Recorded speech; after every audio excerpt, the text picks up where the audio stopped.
փոխխնդրեր Եվրոպական միությունից իրենց դեմ պայքարելու համար։ Սա նորից ասեմ, էական է երկու բաղադրիչով։ Առաջին, որ գումարի տեսքով ֆինանսական ներգործություն է իրականացվում Հայաստանում ընտրական գործընթացներին, մեկ առաջին հարթություն, եւ երկրորդ հարթություն։ Սա ակնհայտ կարտ բլանշ է, ի սկզբանե ձևակերպումն է, որով իրականացվելու են բոլոր բռնաճնշումները, պայքար օտարերկրյա այս կամ այն ներգործություն։ Պարոն Մամեջանյան, եթե փորձենք նաև ընդհանուր գլխավոր նպատակը այս դեպքում Հայաստանի Եվրամիության որն է, այսինքն Ես չեմ կարող խոսել Եվրամիության նպատակների մասին։ Նիկոլ Փաշինյանը ունի մեկ նպատակ՝ վերընտրվել ցանկացած գնով, հող հանձնելու, Հայաստանի շահերից հրաժարվելու, գերիներ չբերելու կամ գերիների բերելու հարցը թողելու ընտրություններից ակուրատ առաջ, որպեսզի հերթական անգամ օգտագործի դա որպես ընտրական PR դրուկ, ինչպես արել էր 2021 թվականի ընտրություններից առաջ։ Հիշեցնեմ, այն ժամանակ նոյեմբերի 9-ից սկսած Ադրբեջանը պահանջում էր ականապատ տարածքների քարտեզները։ Ես չեմ մտնի այդ խոսակցության մեջ արժի տալ, չարժի տալ, դա առանձին քննարկումը։ Փաշինյանը դա տվեց մայիսին մոտավորապես ընտրություններից ակուրատ առաջ, որպեսզի օգտագործի որպես դիվիդենդ։ Հարցազրույցա դառնում Ավարտեցիք այդ թեման։ Քանի որ գլխավոր ձեր նաև դիտարկում այն է, որ սա ակնհայտ միջամտություն է պետության ներքին գործերին, այս դեպքում այս միջամտությունը ինչ ազդեցություն կունենա ընտրական process-ի վրա արդեն, այսինքն դուք ինչ եք կարծում։ Նոր էդ էի ասում, որ այս գործընթացը երկու հարթությամբ է ազդելու ընտրության վրա։ Առաջին, որ ֆինանսական միջոցներ են ուղղակիորեն ազդում ընտրական գործընթացի վրա, սա առաջին հարթություն, եւ երկրորդ հարթություն։ Ակնհայտ է, որ եթե իրանք այդ տողով, այսպես ասած, ձևակերպմամբ գումար են տալիս Հայաստանում, հետագայում բոլոր հակաժողովրդավարական գործընթացները, բռնաճնշումները, կուսակցություններ գրանցել չգրանցելը, կուսակցություններ արգելելը, ես չգիտեմ այդ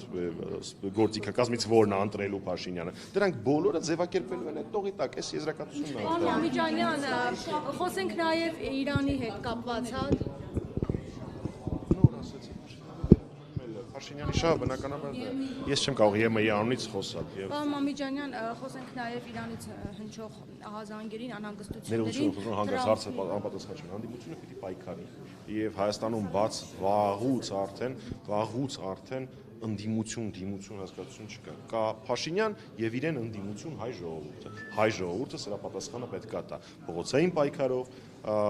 եթե Աստված մի արածցե Փաշինյանին չհաջողվեց հեռացնել ընտրությունների ժամանակ քվյա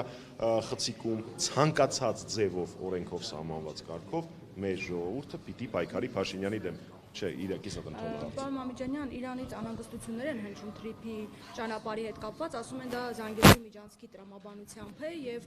իրենք խնդիր են տեսնում, որ կարող է ՆԱՏՕ-ն այնտեղ լինել եւ անվտանգային խնդիրներ առաջանալ։ Ուր են բոլոր հրաշքները, որոնք այստեղ կանգնած ասում էին, որ Իրանը երջանիկ է Թրիփով։ Ուր են այդ հրաշքները, ԿՊ-ական պատգամավորները, գործադիրի անդամները, Փաշինյանը։ Քիչ էր մնում ասեին Իրանն է այդ Թրիփը առաջ բրթել, այնքան է Իրանին դուր եկել, չեք պատկերացնում։ Հատու պատասխանել հիմա դրան, բա մենք խոսում էինք այդ խնդիրների մասին, բա եւս մեկ անգամ այդ ոնց է ստացվել, որ ամբողջ աշխարհը այս նախագիծը անվանում է միջանցքային տրամաբանություն, ստորագրելուց հետո Ամերիկայի Միացյալ Նահանգների նախագահը 10 վայրկյան ստորագրելուց հետո ամերիկյան փորձագետներ, եվրոպական փորձագետներ, ռուսական փորձագետներ, հայկական փորձագետներ, դե բարձր Ադրբեջանը այդպես անվանում է դրան, չեմ ուզում հղում անել, բայց մենակ Փաշինյանը տողերի արանքում կարդացել է, որ սա միջանցքային տրամաբանություն չի։ Հասկանում եք, շատ ցավալի է, որ այն, ինչ մենք ասել էինք, մասնավորապես հանրապետականի հայտարարության մեջ գրված էր ստորագրումից օրեր անց, մենք բոլորս ուշադրություն ենք դարձնում միայն այն ժամանակ, երբ դա ասում է այս կամ այն արտաքին դերակատարը։ Ռուսաստանից եւս հայտարարություն է հնչել, որ իրենք եւս ներկայություն են ուզում ունենալ Թրիփում, հնարավոր է հավասարակշռել եւ այնպիսի որոշում կայացնել, որ իսկապես բոլոր կողմերին բավարարի, ինչի մասին։ Հնարավոր է, դրա համար գոյություն ուներ երաշխավորների ինստիտուտ հասկացությունը։ Դրա համար գոյություն ուներ Մինսկի խումբը, որը միջազգայինորեն ճանաչված ձևաչափ էր, որում ներկայացված էին կարևորագույն բոլոր դերակատարները, ընդ որում Հայաստանի համար նպաստավոր կազմով։ Այդ ամեն ինչը Հայաստանի հետ կապված Մինսկի խումբը չէր կարող որոշում կայացնել։ Այդ ամեն ինչը դադարեցվեց, վերացվեց։ Մինսկի խումբը Արցախի համար չէր ստեղծված էր արցախյան հակամարտության կարգավորման համար եւ նույն տրամաբանությամբ կարող էր շարունակել։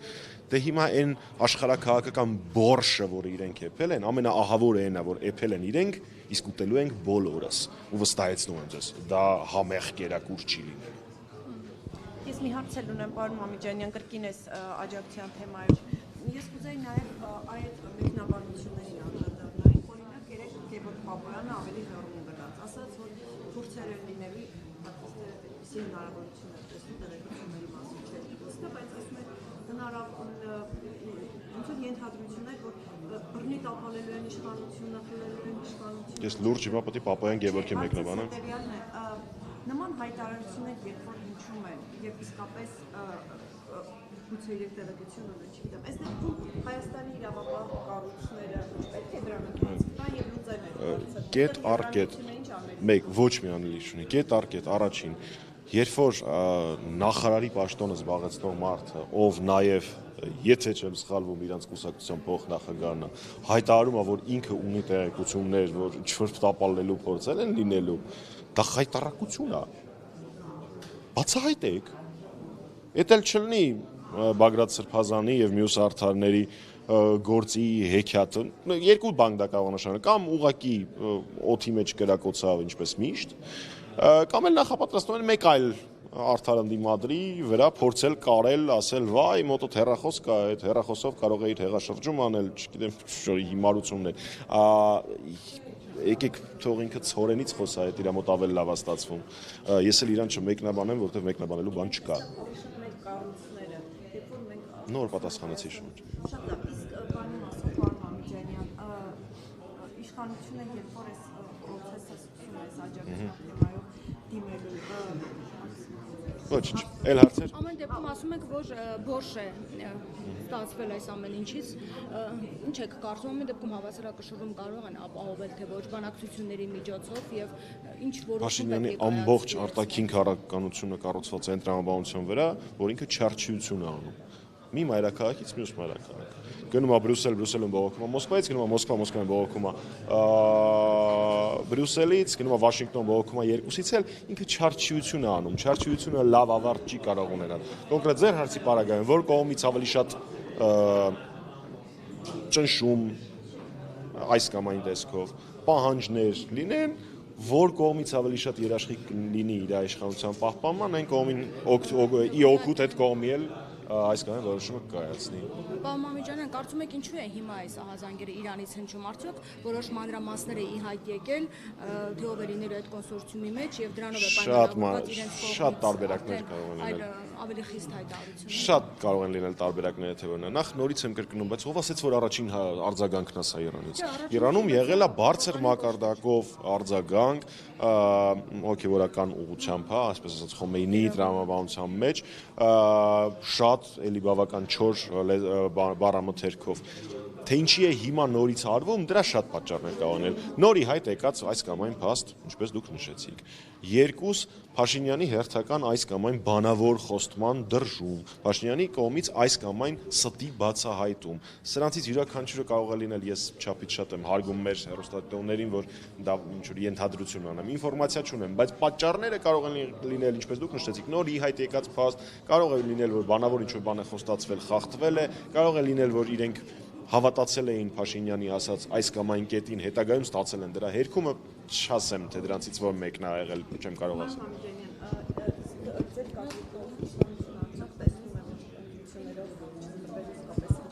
Ես բախտագուշակ չեմ, ես չեմ կարող նման հարցերի պատասխանել կան փորձագետներ, որոնք համարում են, որ սա թուլության նշան է, ես կարդում եմ այդ փորձագետներին, կարծիք այդ հարցով չեմ կարող։ Շնորհակալ եմ։